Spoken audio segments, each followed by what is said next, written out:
Alright, it's Thursday, March 22nd, and this is a quick update on the DWC raft systems.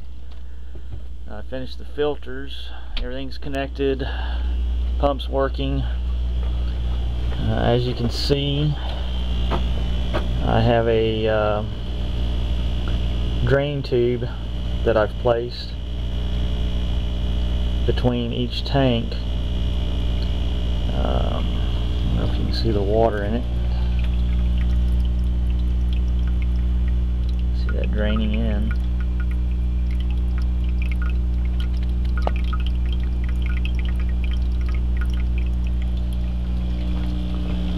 Basically,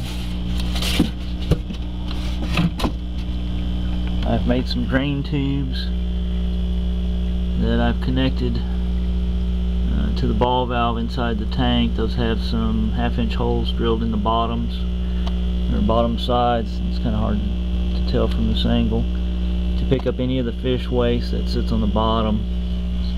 So basically, the fish water comes through this tube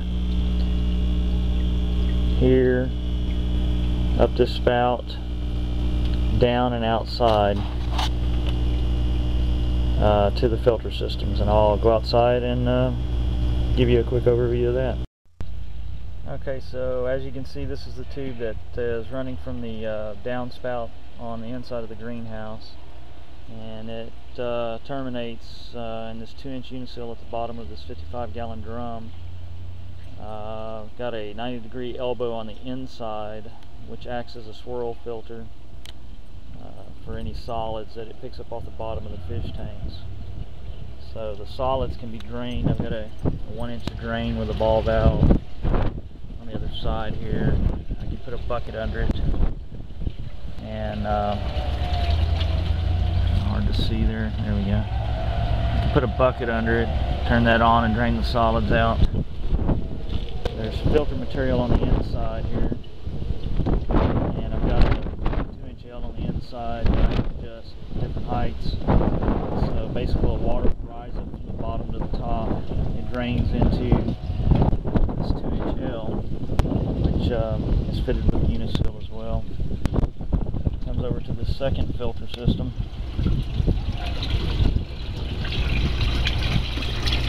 And dumps in using this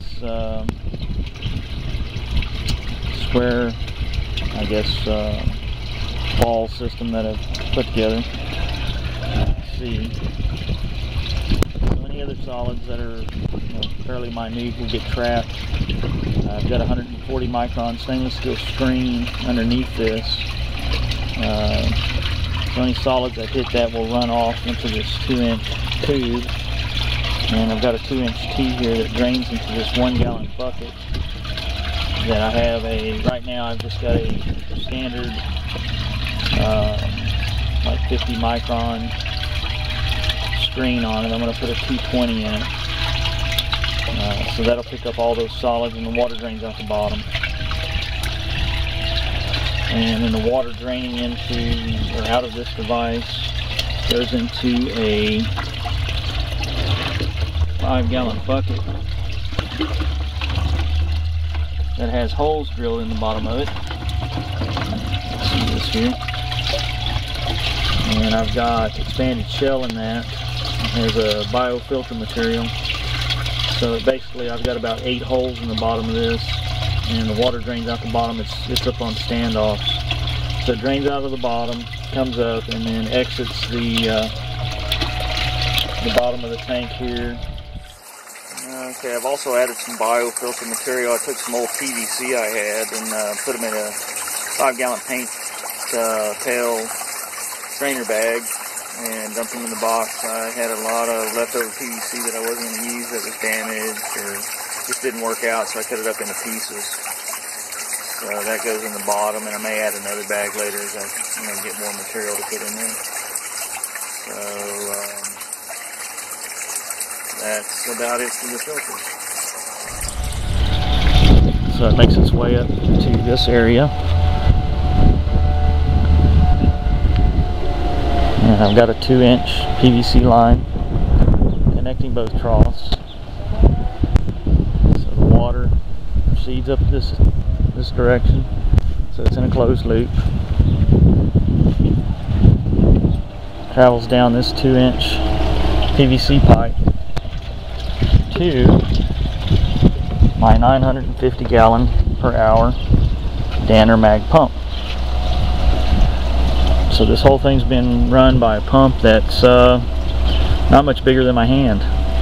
So that water is then circulated back into the grow beds inside the greenhouse and dumped into the grow beds for the flood and drain cycle, which is in turn dumped back into the fish tanks. So I'm in the process, if you can see this, got some 1/4-inch fittings in this 1-inch PVC pipe. I'm in the middle of putting in the blower to provide air to the rafts. So once I get that complete, I'll update them, with a video on that as well. So that's it for now.